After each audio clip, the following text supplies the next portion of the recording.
pioneiros deste templo, como adventistas do sétimo dia, eles acreditavam que Jesus iria voltar em breve. Eles não imaginavam que se passaria 30 anos. Em 1979, eu tenho convicções seguras de que aqueles que construíram esse templo naquela ocasião não imaginavam que 30 anos se passaria sem Jesus retornar nesta terra. Alguns desses pioneiros já descansam no Senhor. Irmão Isaías Apolinário e outros.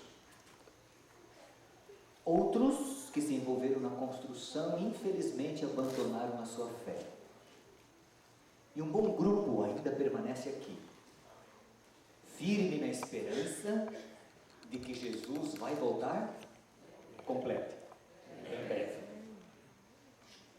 Aqueles que eram crianças na época da inauguração, hoje são pais. Os pais, na época, hoje são avós.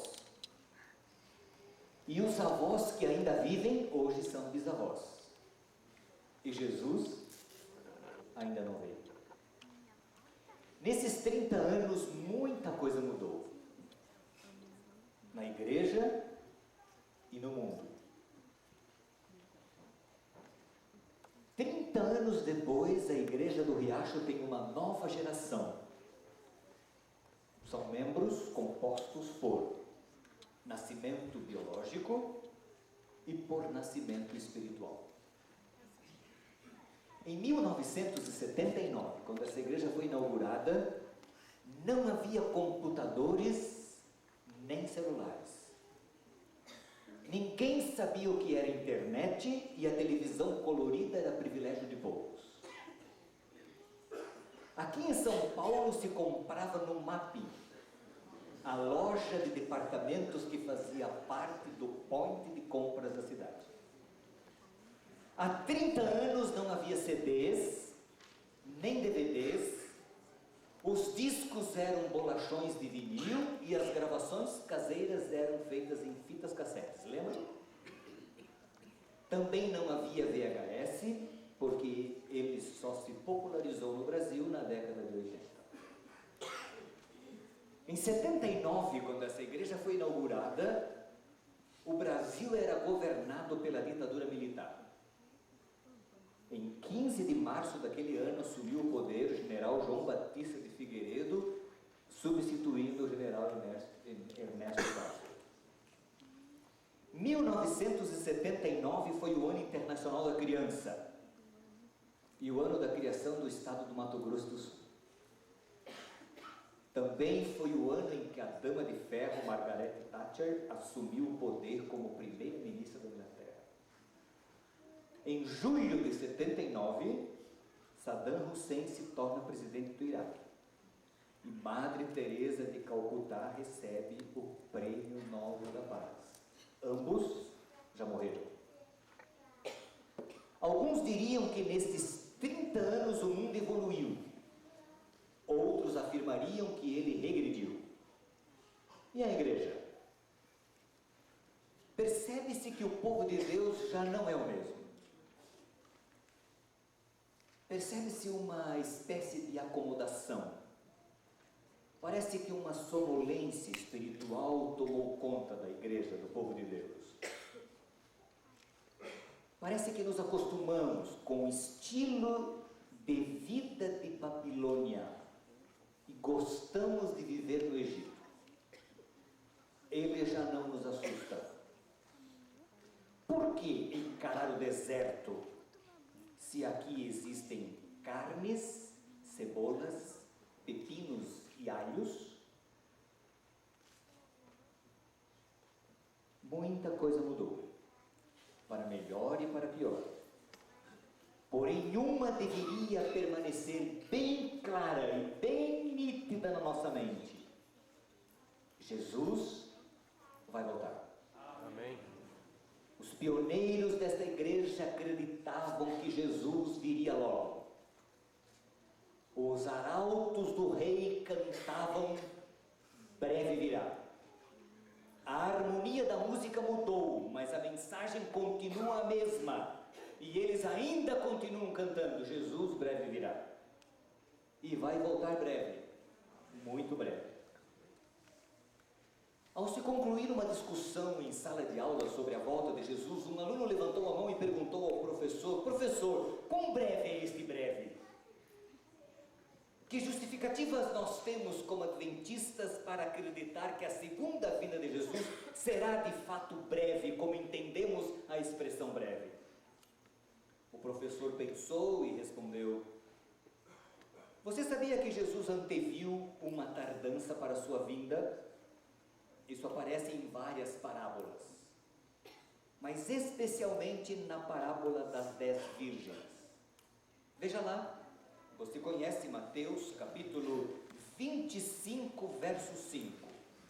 Mateus capítulo 25, verso 5. É uma parábola que tem o objetivo de ensinar-nos uma lição. E aqui neste verso 5, num texto bem pequenino, a Bíblia diz assim: o noivo demorou a chegar, e todas ficaram com sono e adormeceram. Elas esperavam o noivo, mas o noivo demorou, o noivo atrasou, e elas foram tomadas de sono e dormiram. Aqui o mestre deixou bem claro nesta parábola de que esta tardança tinha sido prevista por Deus, por Jesus, e que ela se tornaria uma tentação à infidelidade. Por isso dormiram, foram tomadas pelo sono. E também haveria uma espécie de especulação para com o tempo da vinda do noivo. E por esta razão, talvez, no capítulo anterior, capítulo 24 de Mateus, no verso 36, Jesus diz assim: quanto ao dia e a hora, quem sabe? Ninguém sabe, nem os anjos dos céus, nem o Filho, senão somente o Pai. Ninguém sabe o dia e a hora, mas o Mestre vai voltar, e ele vai voltar breve, porque a Bíblia fala da brevidade. Apesar da Bíblia falar da brevidade da volta de Jesus, Jesus anteviu um atraso, mas a previsão do atraso não eliminou a brevidade do tempo da volta de Jesus. Por quê? O que significa breve? Quão breve é o breve do breve virá? Nós, como adventistas, acreditamos no grande conflito entre as forças do bem e as forças do mal. Não que Deus quisesse esse conflito, ele surgiu, Deus teve que encará-lo, e ele não correu, ele assumiu as consequências e os riscos desse grande conflito. Esta concepção adventista nos assegura pela Bíblia e pela revelação de que um dia o mal será banido do universo. Você não diz amém? Amém. Um dia o mal será banido do universo. E lá no Apocalipse, a Bíblia diz que um dia não haverá mais morte, lágrimas, dor, sofrimento, tristeza, porque todas as coisas serão refeitas como eram originalmente por Deus. Só que nesse conflito existem implicações cósmicas desconhecidas para nós. Estas exigem soluções seguras, certas e precisas da parte de Deus. O mal precisa e será erradicado do universo. E quando isto acontecer, todos reconhecerão o amor e a soberania de Deus. Você sabe que num jogo de futebol existe um tempo regulamentar previsto, mas em determinados jogos, este tempo regulamentar, se o jogo termina em empate, ele é prorrogado até que um dos times vença. E nós acreditamos que no grande conflito, o jogo entrou em período de prorrogação. Pelas profecias bíblicas, Jesus já poderia ter vindo. Nós já não precisaríamos estar mais aqui. Mas Deus não nos revelou porquê, nem quais as circunstâncias. Em algum momento, no plano de Deus, houve uma prorrogação do tempo, já previsto por Jesus. Esta crença bíblica deu-nos, aos adventistas do sétimo dia, algumas ideias bem claras acerca do tempo da volta de Jesus. E para compreendermos esta aparente tardança e entendermos o significado deste breve. Primeira ideia: o estudo do cumprimento histórico da profecia. Deixa eu voltar. O estudo do cumprimento histórico da profecia. Nós, como adventistas, interpretamos a Bíblia e as profecias pelo método historicista. Não preterista, como alguns que interpretam todas as profecias como tendo acontecido no passado, nem futurista, como outros que jogam todas as profecias como tendo cumprimento futuro. Nós cremos de que as profecias e os eventos bíblicos se cumprem dentro da história. E quando nós entendemos Daniel e Apocalipse e estudamos Daniel e Apocalipse, nós percebemos que para Jesus voltar e vir, algumas profecias apocalípticas precisam se cumprir.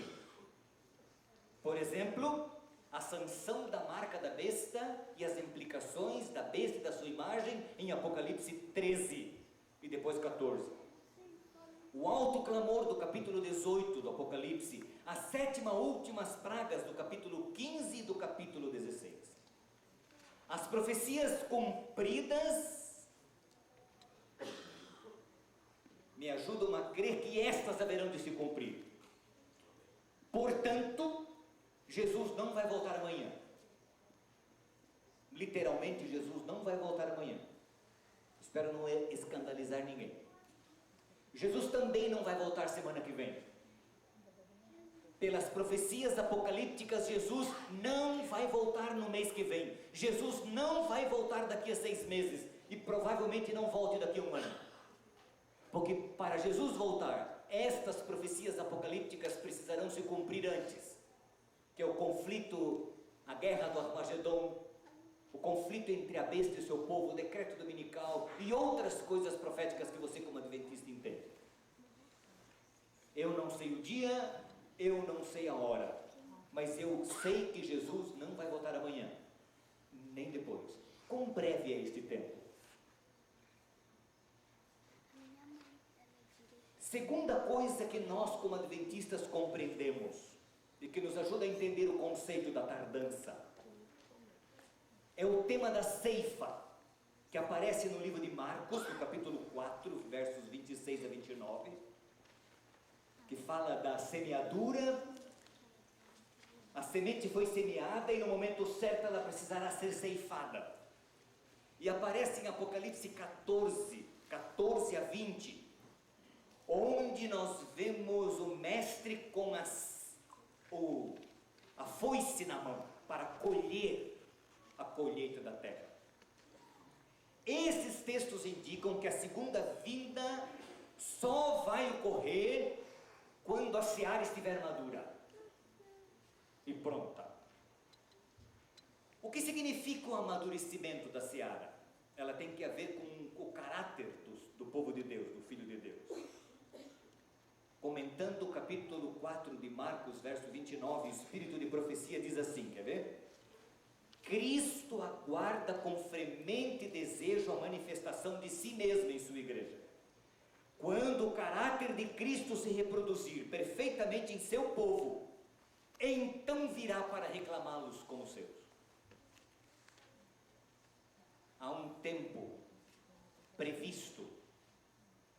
Deus espera o amadurecimento de seu povo para vir colhê-los. Não devemos esquecer nunca que pregar o Evangelho jamais deve substituir viver o Evangelho. Pode ser que o aparente atraso da volta de Jesus seja porque seu povo ainda não está maduro para a colheita. Primeira questão: o cumprimento histórico das profecias me diz que Jesus não vai voltar hoje nem amanhã, porque alguns eventos apocalípticos precisam se cumprir antes. que você conhece muito bem. A segunda coisa, existe um tempo. O tempo do amadurecimento para que a colheita possa ser feita. Terceira questão, que nós precisamos entender, para entender a aparente tardança, está em Mateus 24:14. Vamos ler esse texto. Mateus 24:14, o texto dos sinais da volta de Jesus. Eu queria que você acompanhasse a minha linha de raciocínio. Ela é um pouco longa, mas você consegue acompanhar. E eu vou repeti-la, para que você entenda quão breve é este breve virá. Mateus capítulo 24, verso 14. E este evangelho do reino será pregado aonde? Em todo o mundo, como testemunha a todas as nações. Então virá o fim. Este é um sinal que precisa se cumprir. E quando nós olhamos os desafios da pregação do evangelho no mundo, você sabia que existem milhões de pessoas neste mundo que nunca ouviram falar de Jesus? Assim como você nunca ouviu falar de alguns deuses budistas e de alguns deuses orientais, eles nunca ouviram falar no nome de Jesus. Como Deus vai conduzir a pregação do Evangelho? O Espírito de profecia diz que Deus vai terminar a sua obra na terra de maneira estranha, e ela não explicou que estranha é isso. O Evangelho precisa ser pregado e Jesus só virá quando ele for pregado em todo o mundo. Quarta abordagem, para entendermos a tardança e quão breve é o breve da volta de Jesus. E é aqui que eu quero que você entenda e compreenda uma coisa importante. Eu e você precisamos compreender que a nossa vida é muito curta nessa terra e ela é breve, muito breve. E quando Jesus diz que ele vai voltar em breve, ele está falando a pessoas que vão viver pouco, 70, 80, 90 anos, que é muito breve. Para um jovenzinho, 70, 80 anos é muito tempo. Mas para alguém que está aí com 60, 70 anos, não significa nada.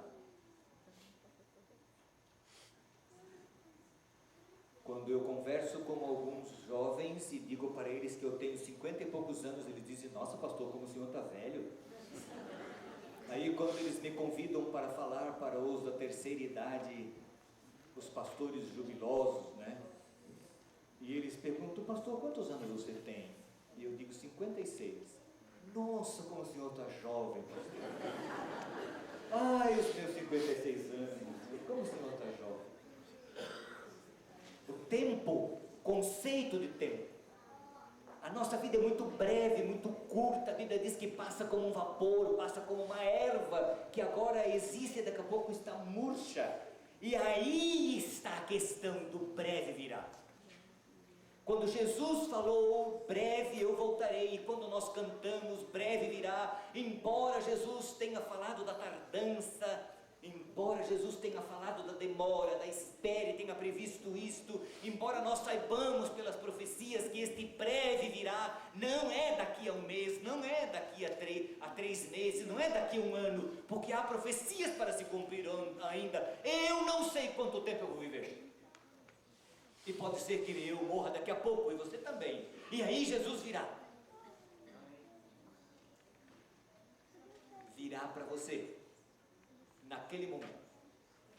E se você e eu morrermos hoje, e Jesus levar 1000 anos para voltar, no dia da ressurreição, ele voltou no dia em que você morreu, para você, no dia que você fechou os olhos. É isto que nós precisamos compreender.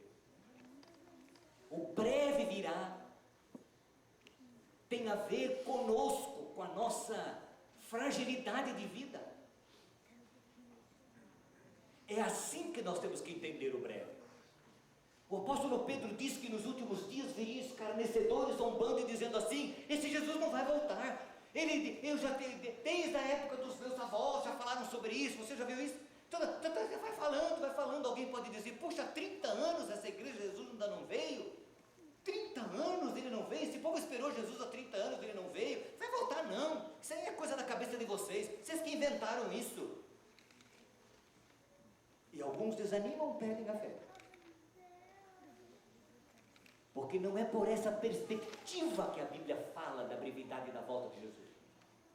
A Bíblia está falando para você que não sabe quanto tempo vai viver. E Ele vai voltar para você. No dia que você morrer. Estando você preparado ou não, Ele vai voltar. Porque ou você vai ressuscitar na primeira ressurreição, ou na segunda. Não existe uma outra opção. Seria tão bom se tivesse, mas não há.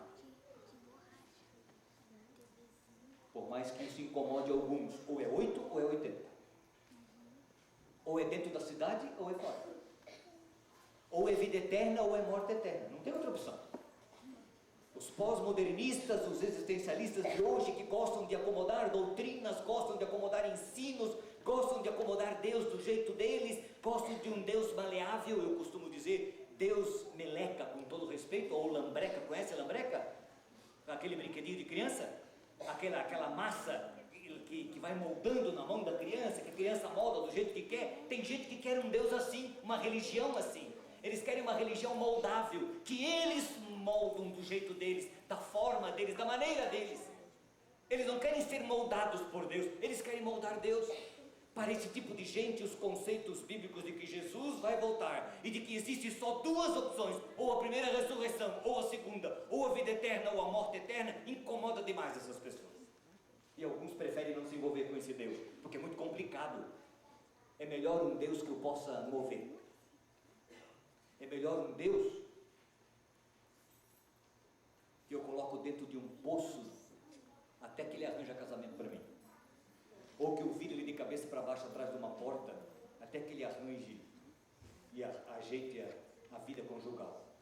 Entendeu o que eu falei? Alguns não entenderam.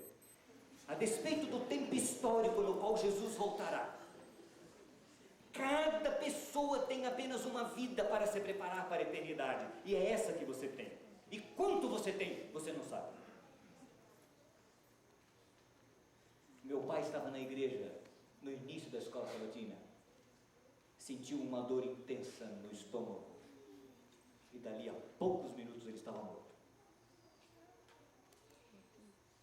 A gente está andando de carro aí, de repente um acidente já era, não dá tempo nem de respirar, porque a respiração para.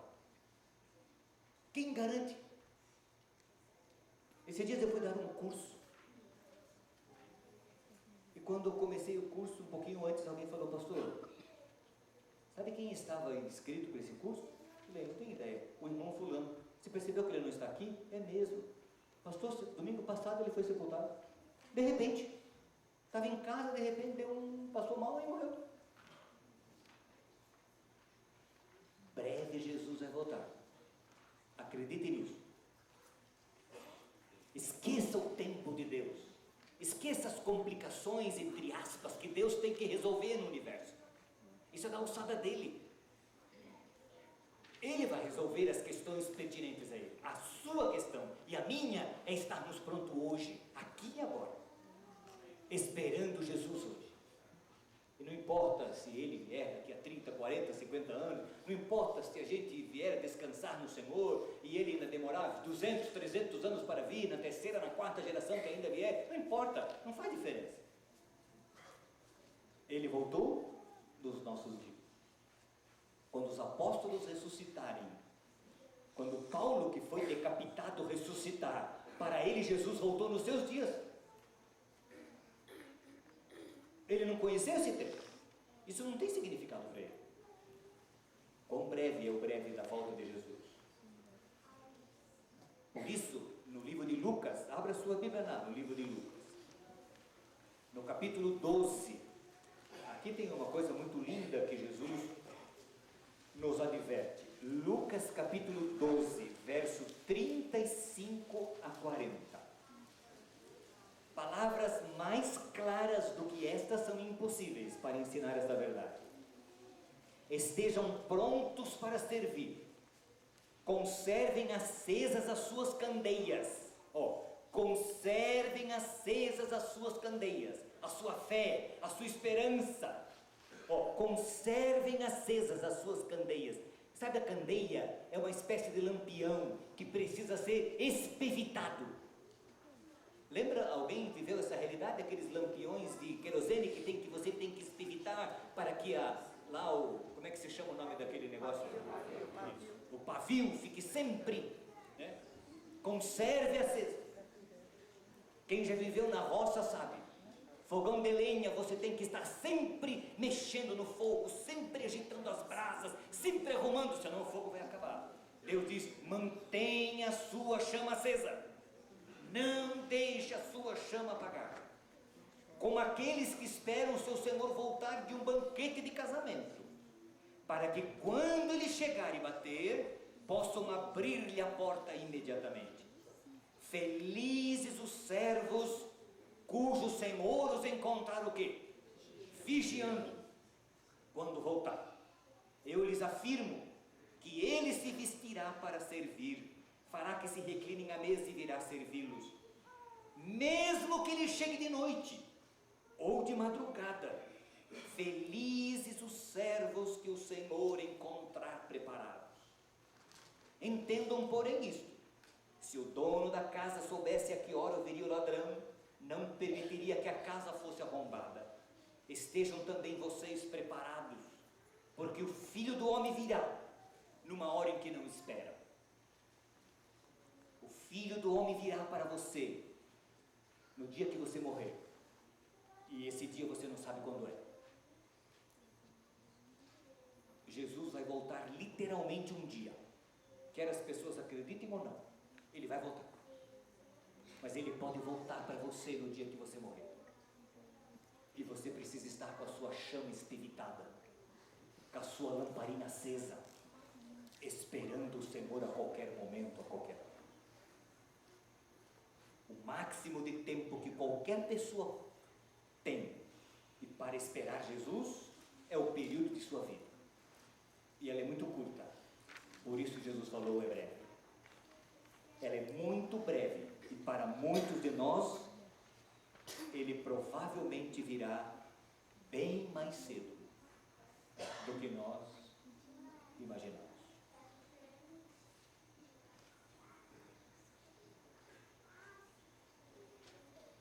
Vocês acham que o irmão Pinheiro sabia que ele ia morrer naquela noite? Não, não sabia. Vocês acham, Rosilda, que a sua filha sabia que ia morrer naquele dia? Não, não sabia. Décio, você imagina que a sua filha sabia que ela ia morrer naquele dia? Não. É assim. Na história de Lázaro, Maria e Marta existe uma lição fantástica para você e para mim. Abra sua Bíblia ali, no Evangelho de João, no capítulo 11. Veja o que está nas entrelinhas dessa história.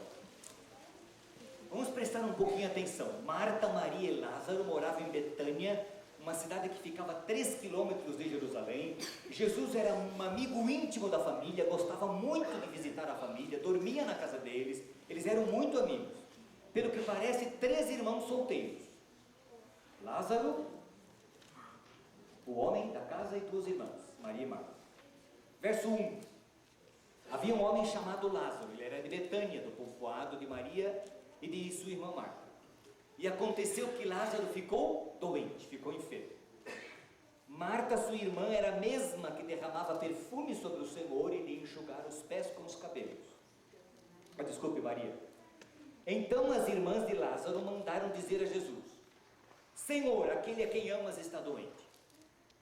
Lázaro ficou doente. Qual foi a solução encontrada pelas irmãs? Chamar Jesus. Jesus estava fora, estava viajando, estava longe. Mandaram um recado por um mensageiro: Senhor, aquele a quem tu amas está muito enfermo. Elas não pediram que Jesus viesse, elas só mandaram o recado. Ao ouvir isso, verso 4, Jesus disse: essa doença não acabará em morte, é para a glória de Deus, para que o Filho de Deus seja glorificado por meio dela. Jesus amava Marta, a irmã dela e Lázaro. E o verso 6 diz: no entanto, quando ouviu falar que Lázaro estava doente, ficou mais 2 dias onde estava.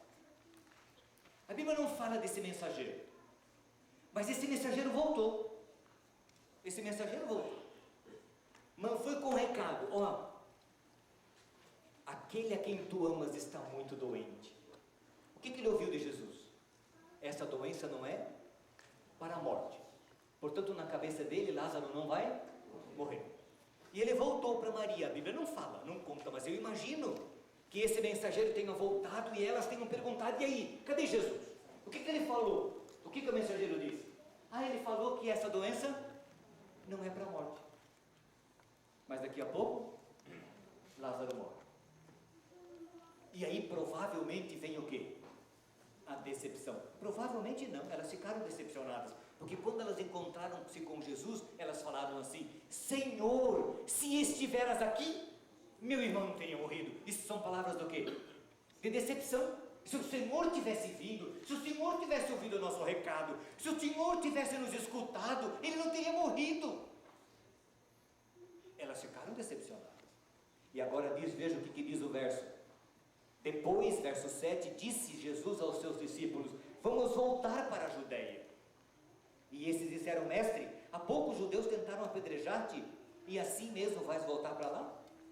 Jesus respondeu: o dia não tem 12 horas? Quem anda de dia não tropeça, pois vê a luz deste mundo. Quem anda na noite tropeça, mas quem está na luz não. Depois de dizer isso, prosseguiu dizendo: nosso amigo Lázaro adormeceu, mas vou até lá para acordá-lo. As irmãs não sabiam. Seus discípulos responderam: Senhor, se ele dorme, ele vai melhorar. Está dormindo, Senhor, para que pressa? Jesus tinha falado de sua morte, mas os seus discípulos pensaram que ele estava falando simplesmente do sono. Então lhes disse claramente: Lázaro morreu, e para o bem de vocês estou contente por não ter estado lá, para que vocês creiam, mas vamos até ele. Então Tomé, chamado Dídimo, disse aos outros discípulos: vamos também para morrermos com ele. Tomé era terrível, né? Vamos lá também para morrer com ele. Já fez uma observação, sabe aqueles críticos assim que ficam mordendo, certo? Assim, daquela picada, né? E ele já deu a picadinha nele. Ao chegar, Jesus verificou que Lázaro já estava no sepulcro havia 4 dias. Betânia distava cerca de 3 quilômetros de Jerusalém, e muitos judeus tinham ido visitar Marta e Maria para confortá-los pela perda do irmão. E quando Marta ouviu que Jesus estava chegando, foi encontrá-lo, mas Maria ficou em casa. Disse Marta a Jesus: Senhor, se estiveras aqui, meu irmão não teria morrido. Mas sei que mesmo assim, mesmo agora, Deus te dará tudo o que pedires. Disse-lhe Jesus: o seu irmão vai ressuscitar. E ela respondeu: eu sei que ele vai ressuscitar na ressurreição do último dia. Disse-lhe Jesus: eu sou a ressurreição e a vida. Aquele que crê em mim, ainda que morra, viverá. E quem vive e crê em mim não morrerá eternamente. Você crê isto? E ela lhe respondeu: sim, Senhor. Eu tenho crido que tu és o Cristo, o Filho de Deus que devia vir ao mundo. E depois de dizer isso, foi para casa e, chamando à parte Maria, disse-lhe: o mestre está aqui e está chamando você. Ao ouvir isto, Maria levantou-se depressa e foi ao encontro dele. Jesus ainda não tinha entrado no povoado, mas estava no lugar onde Marta o encontrara. E quando notaram que ela se levantou depressa e saiu, os judeus que a estavam confortando em casa seguiram-no, supondo que ela ia ao sepulcro para ali chorar. E chegando ao lugar onde Jesus estava, e vendo-o, Maria prostrou-se aos seus pés e disse: Senhor, se estivesses aqui, meu irmão não teria morrido. Ao ver chorando Maria e os judeus que a acompanhavam, Jesus agitou-se no espírito e perturbou-se. Onde o colocaram? Perguntou ele. Vem e vê, Senhor, responderam eles. E Jesus chorou. Então os judeus disseram: veja como ele o amava. Mas alguns deles disseram: ele que abriu os olhos dos cegos não poderia ter impedido que esse homem morresse. Aí os críticos de novo: pediu, é amigo deles, por que não impediu que ele morresse? O camarada morreu, aí era amigo deles, curou os cegos. Por que não impediu que ele morresse? Jesus, outra vez, profundamente comovido, foi até o sepulcro, era uma gruta com uma pedra colocada à entrada, e disse: tirem a pedra. Disse Marta, irmã do morto, e foi bom que Marta fez essa observação. Isso aqui é fantástica, essa observação de Marta.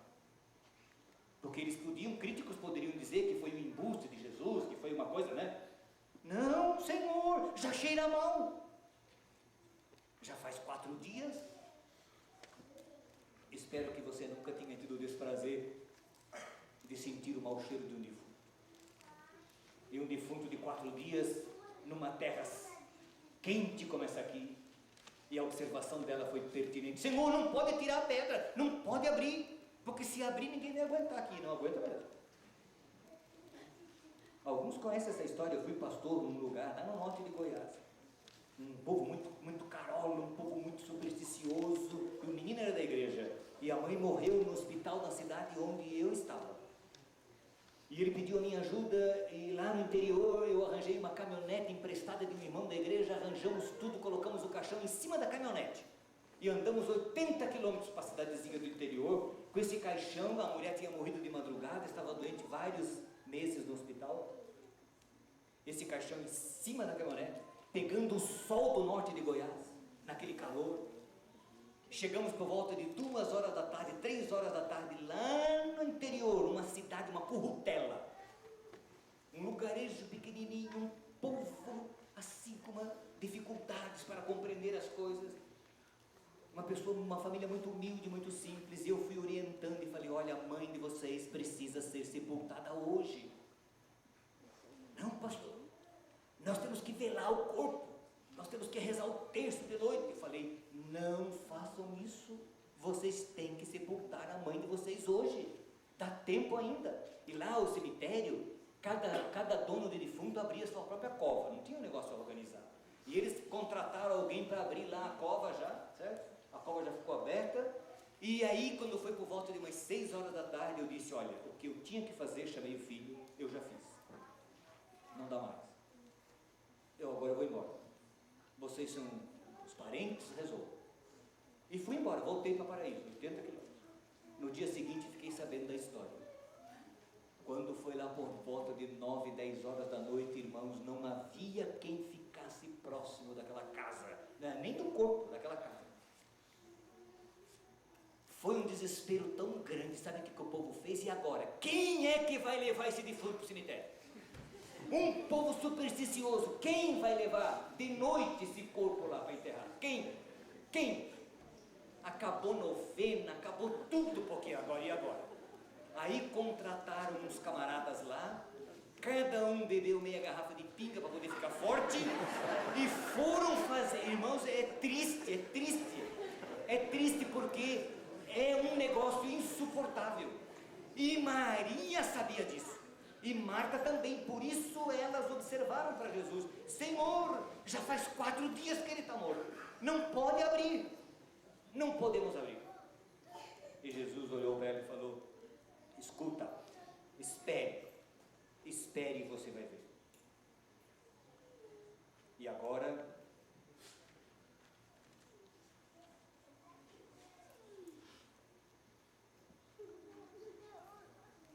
verso 38 em diante, 40, Jesus observa para ela: não lhe falei eu que se você crer, você verá a glória de Deus? Foi a observação que Jesus fez quando ela disse que já fazia 4 dias. Eu não falei para você que quem crer vai ver a glória de Deus?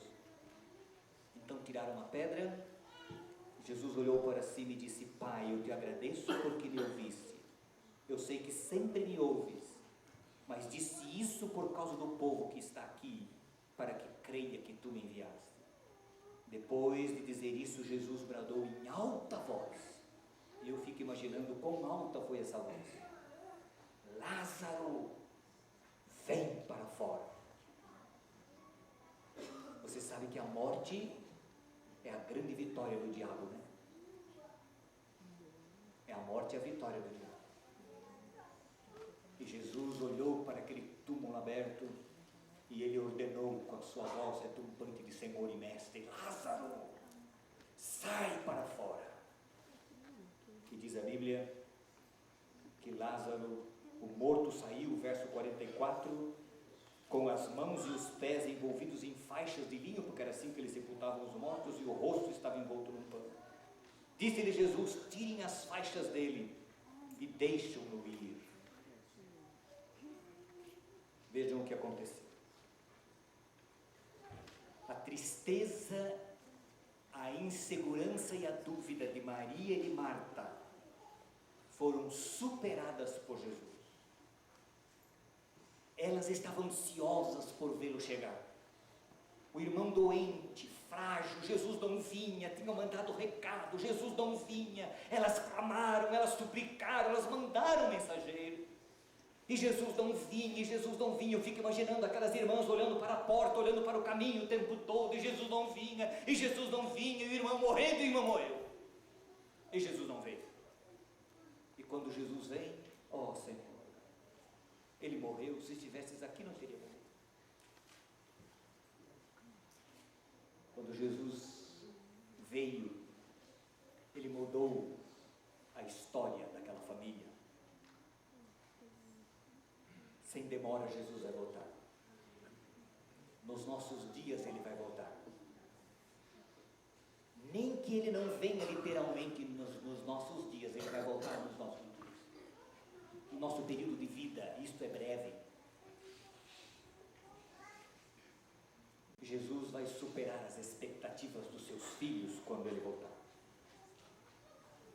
Não desistamos, irmãos, não vamos olhar para trás.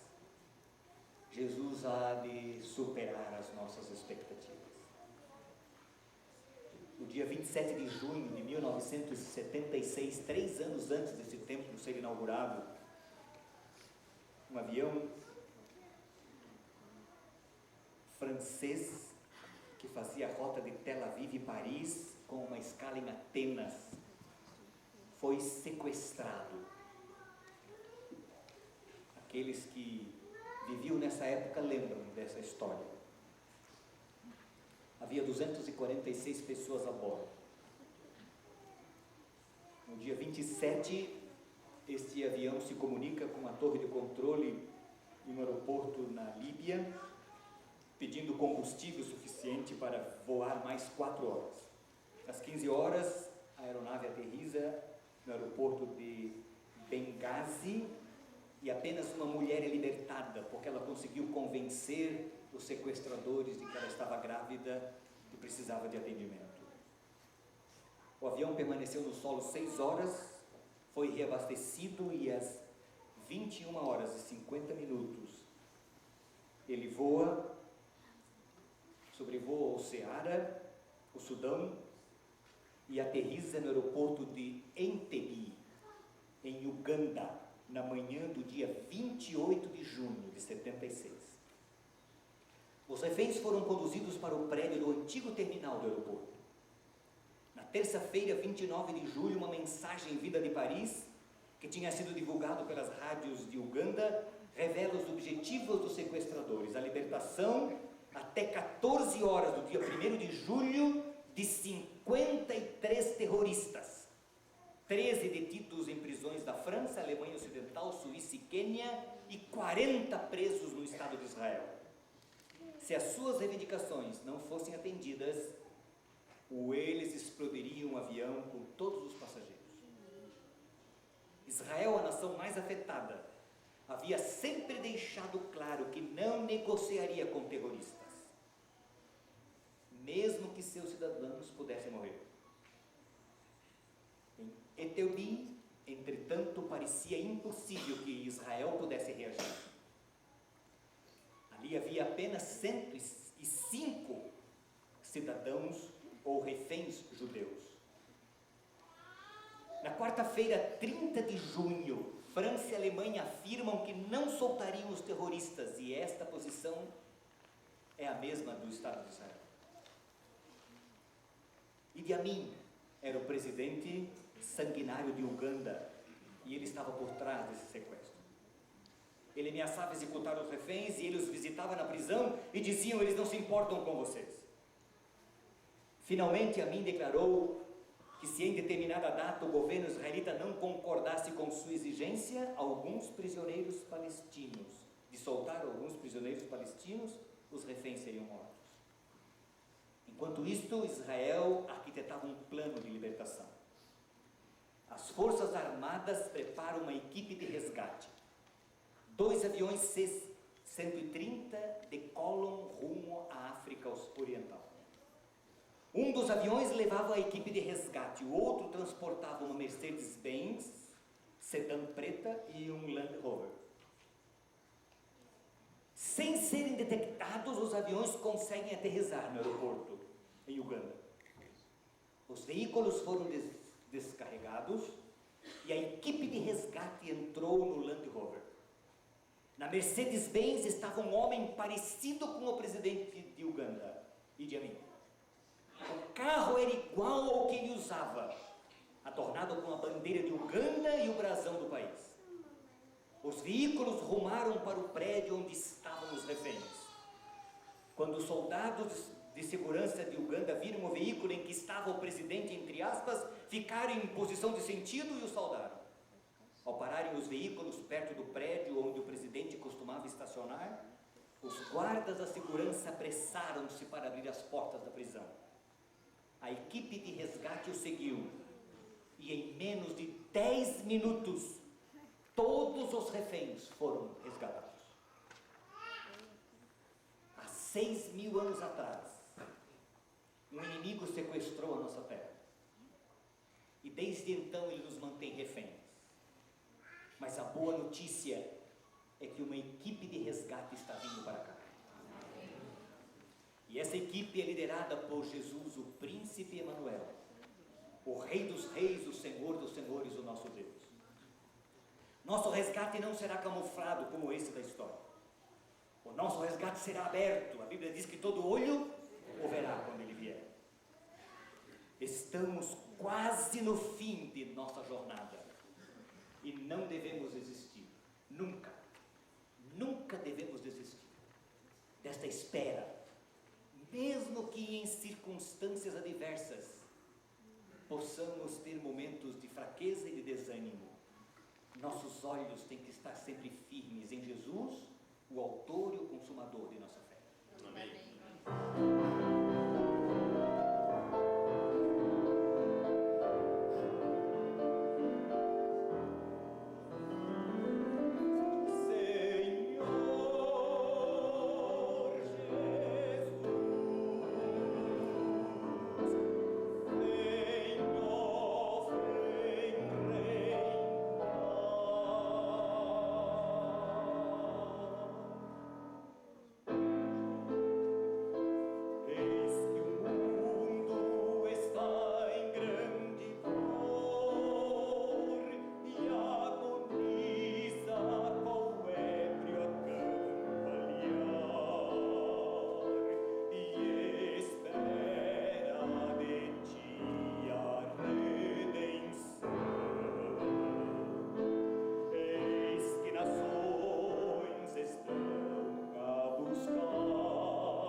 tarde vai demorar.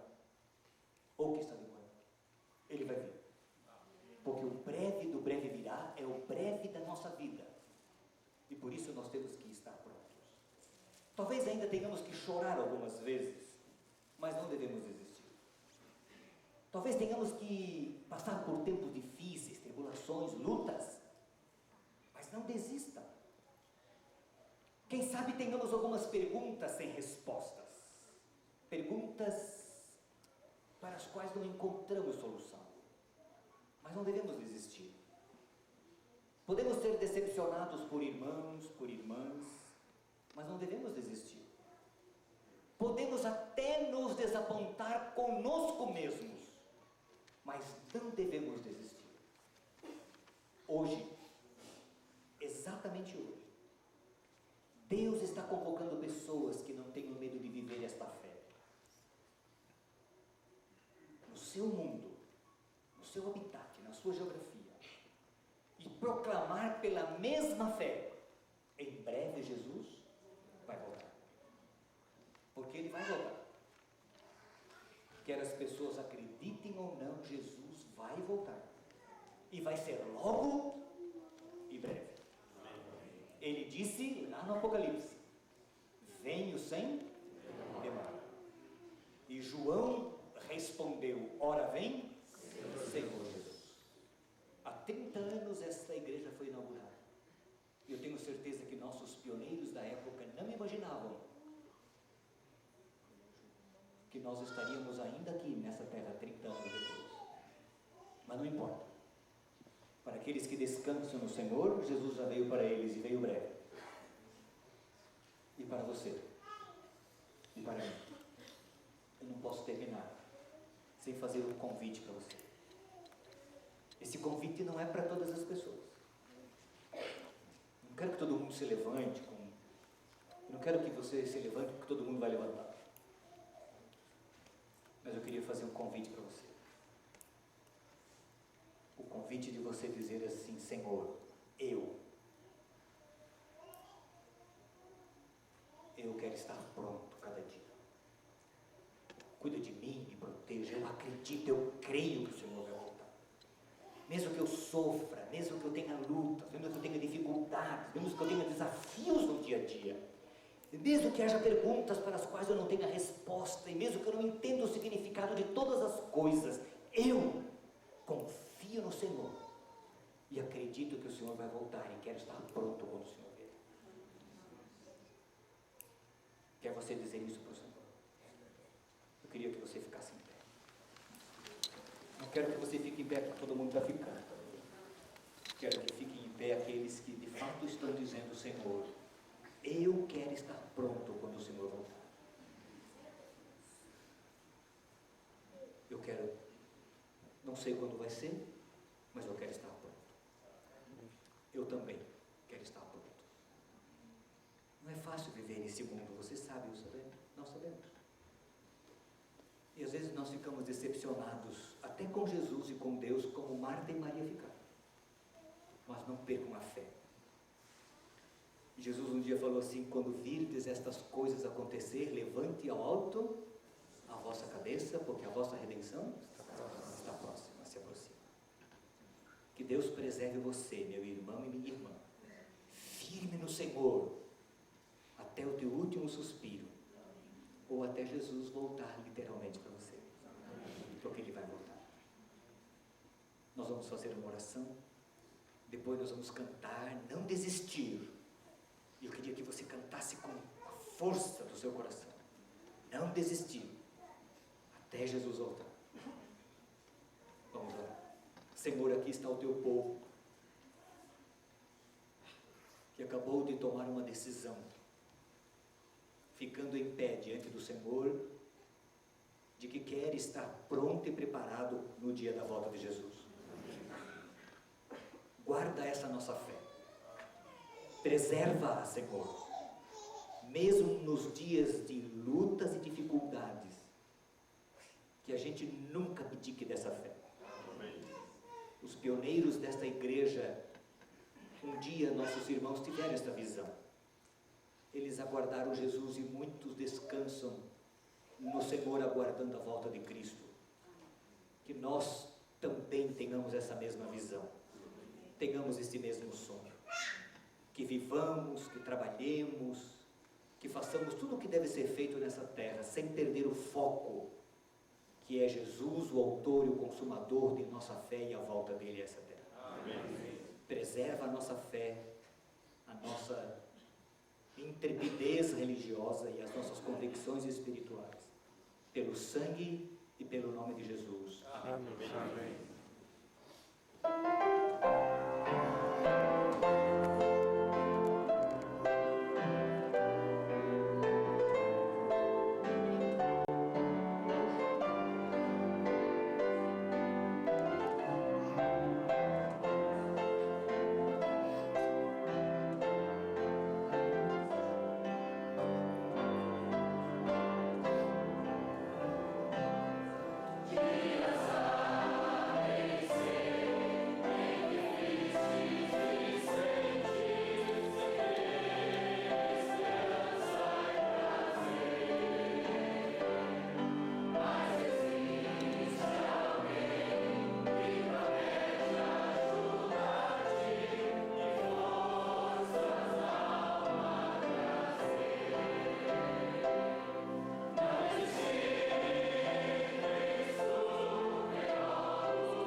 Queremos convidar a irmã Márcia, tão quietinha, tão caladinha, não é?